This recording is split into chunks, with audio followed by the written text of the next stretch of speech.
একটা গজল শোনায়। ঠিক আছে, একটা গজল বলেন তাহলে। যদি আরো সুন্দর লাগে গো। আরে হুজুর, আমি তো আপনার কাছে গান শুনতে চাইনি। আসসালামু আলাইকুম রহমতুল্লাহ। ওয়ালাইকুম আসসালাম। কেমন আছেন ভাই? ওয়ালাইকুম সালাম। হুজুর ভালো আছেন? আলহামদুলিল্লাহ, আল্লাহ ভালো রাখছে। আপনার শরীরটা ভালো? জি, হুজুর আমার একটা ভালো। মাথা ব্যথার ট্যাবলেট। ও আচ্ছা, মাথা ব্যথার ট্যাবলেট। ঠিক আছে। কয়টা হুজুর? একটা ট্যাবলেট। এই তো। হুজুর, জি বলেন। কিছুদিন আগে তো আপনি আসছিলেন, তখন তো ভালো একটা গজল গাইছিলেন। আজকে আবার একটা গজল শুনতে চাই আপনার কাছ থেকে। কেমন যাইবো? অবশ্যই, আপনি যেহেতু শুনতে যাচ্ছেন ভাই বেরাদার একটা গজল শোনায়। ঠিক আছে, একটা গজল বলেন তাহলে। যদি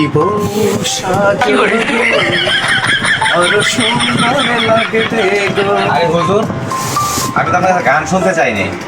আপনি তো গান গেয়ে লেগেছেন। আমি তো আপনাকে বলছি একটা গজল। আমি আমি আমি বুঝতে পারিনি। তবা আল্লাহ মাফ করুন। ঠিক আছে, একটা গজল আপনাকে গজলই শোনাই। জি। যদি পরে দায়ে থাকো গো, ঘরে শান্তি আসবে গো। যদি ঘরেটা পড়ো গো, কত ভালো দেখাবে গো। নামাজ পড়ো, রোজা রাখো, আর স্বামীর সেবা করো। কবরে শান্তি আসবে, আবার জান্নাতে পাবে গো। যদি পরে দায়ে থাকো গো, ঘরে শান্তি আসবে গো।